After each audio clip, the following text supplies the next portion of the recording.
Every single year during the fall, there's a big hype about the new GoPro camera that is about to be released. This year, we got the GoPro Hero 12.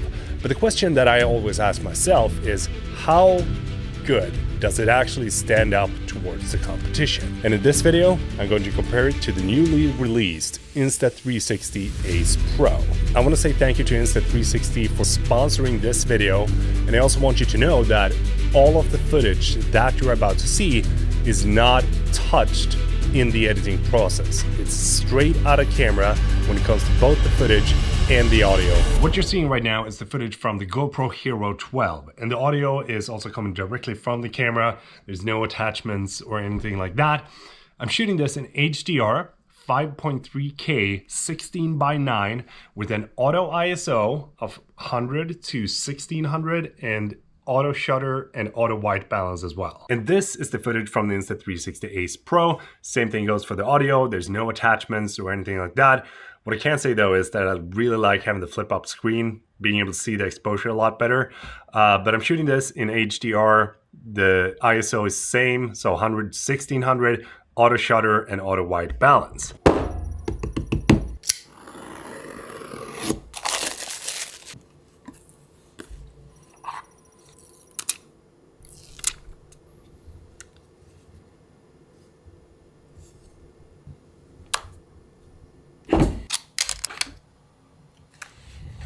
We're gonna do a little bit of a running test. So on the GoPro, we have Hyper Smooth with Auto Boost on, and on the Insta360 Ace Pro, we have the stabilization set to high. Here we go. Okay. Again, my cardio definitely needs some practice, but this is good.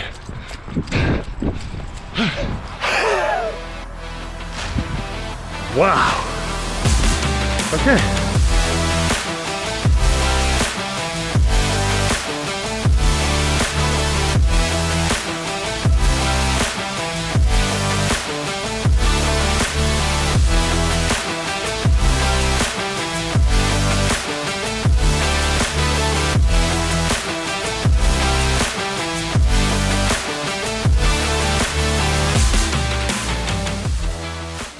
I do think that having a flip screen is a neat feature on the Ace Pro. It's going to allow you to see the image more clearly when you're shooting videos than the tiny display on the GoPro. However though, it will also put you through a little bit more dangerous situation with your camera because there's more things that can actually break on your camera. You can use the actual LCD screen as a stand. So if you want to shoot maybe like a time lapse off the stars, then you can just angle it and then you have a nice sky in the background here.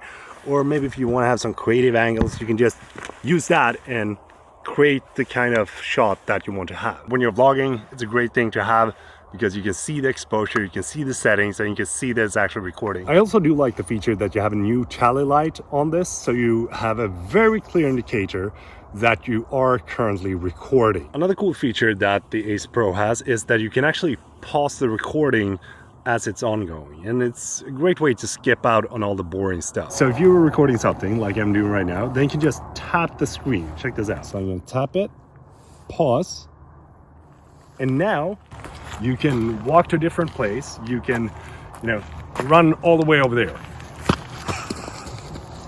And I can start the recording again.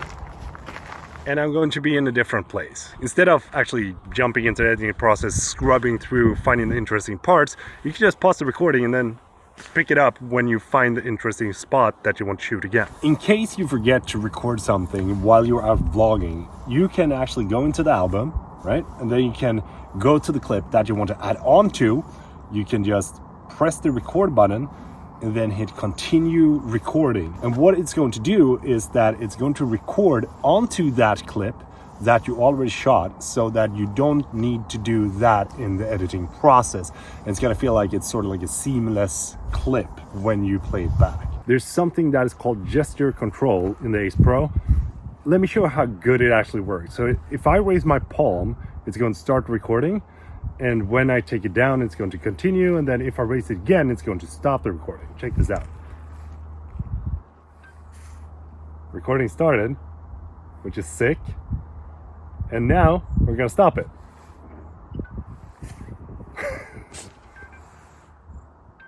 It works so good. Stop.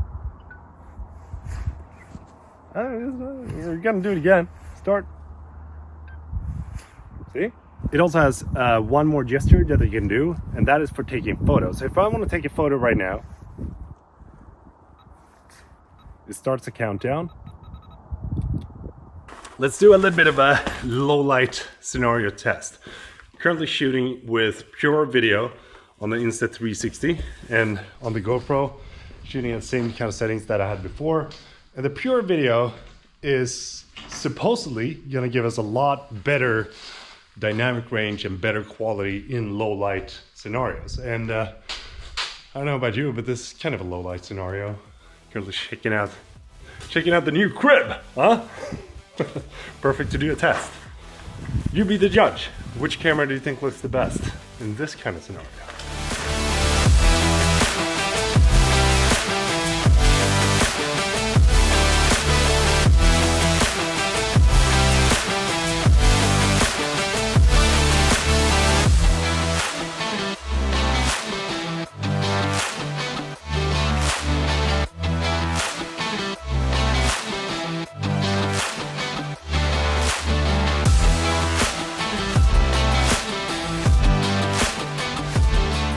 Let me show you how the different modes look between linear, super view, ultra wide, and all that good stuff. This is what it looks like when you're shooting in hyper view with the GoPro and action mode with the Ace Pro.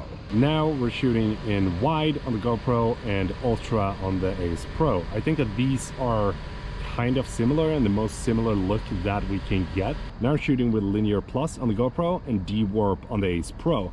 The cool thing though is that we can do a clarity zoom where we touch the display and it's going to crop in even further. That is something that we cannot do on the GoPro. And if I were to scale up the GoPro and have the same kind of image as we got on the Ace Pro, it's going to look like this.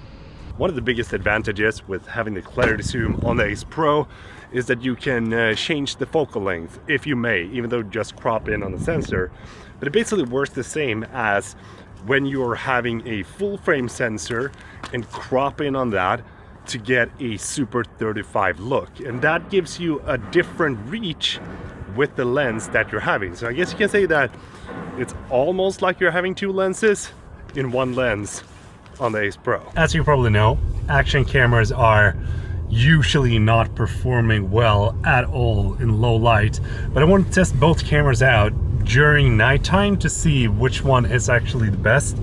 And just by looking at these two shots, the GoPro is pitch black, meanwhile the Ace Pro seems to have adjusted the exposure really well. But we're gonna head into Gothenburg and see what kind of shots that we can get.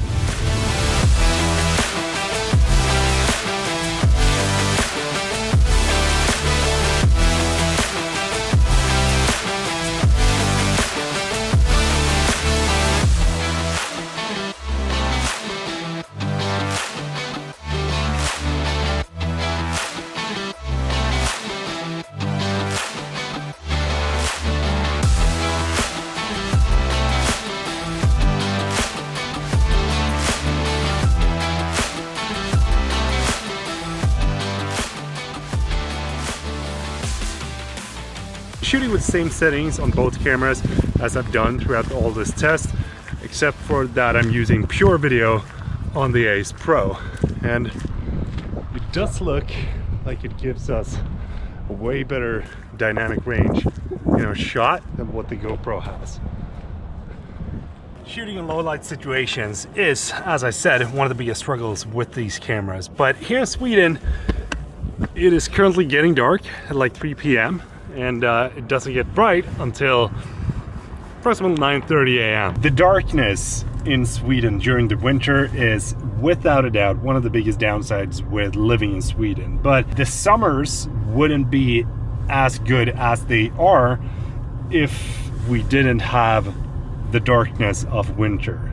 Or, I mean, like, you wouldn't probably appreciate it as much. So when you're watching this, I haven't been able to look through the footage yet, but Looking at the displays though, it seems like the Ace Pro is doing the better job of actually keeping my face exposed in this shot. And this is probably one of the most stress testing shots that I could come up with for an action camera. When it comes to the interface of these cameras, I do think that the Ace Pro feels like the easier one to use, but also the touchscreen is way more responsive than what it is on the GoPro. And it's also nice that you have everything when you're just swiping through the menu, so you don't have to take the extra step of choosing photo and then going into another menu to choose what kind of photo that you want to take. I haven't tried the Ace Pro on an FPV drone yet, but that is something that we definitely got to do in the future. It is a little bit heavier than what the GoPro is though, but I wouldn't say that it's going to affect it that much, especially if you have a bigger drone like the ones that I got. If you're flying a small one, then it might be something that you might need to think of. The Ace Pro is also waterproof up to 10 meters, which I think is nice because, you know, having a case for action cameras is a thing of the past, especially if you're just going to do some light scuba diving and that kind of stuff. But what I really like is this new mount. It is dead on there. Like there's no wiggle room. You can easily snap it off if you want to take your camera off, instead of having the feet that you got on the GoPro that I have otherwise been a huge fan of. And there's also a bunch of different modes that I did not test out in this video because I was mainly focusing on the video aspect and how I would use an action camera in my day-to-day life. Majority of the times whenever I have an action camera, except for my FPV, is just to capture my life and document things where I don't want to bring the big camera, or when I don't want to bring my phone up and start shooting with that. And that's where I think that the flip screen is a perfect addition to an action camera. I would love to hear your thoughts. What do you think? Do you think that the GoPro looked the best or the Insta360 Ace Pro? Drop a comment. If you like this video, do give it a thumbs up because I would love to see you in the next video. Peter from Sweden, out.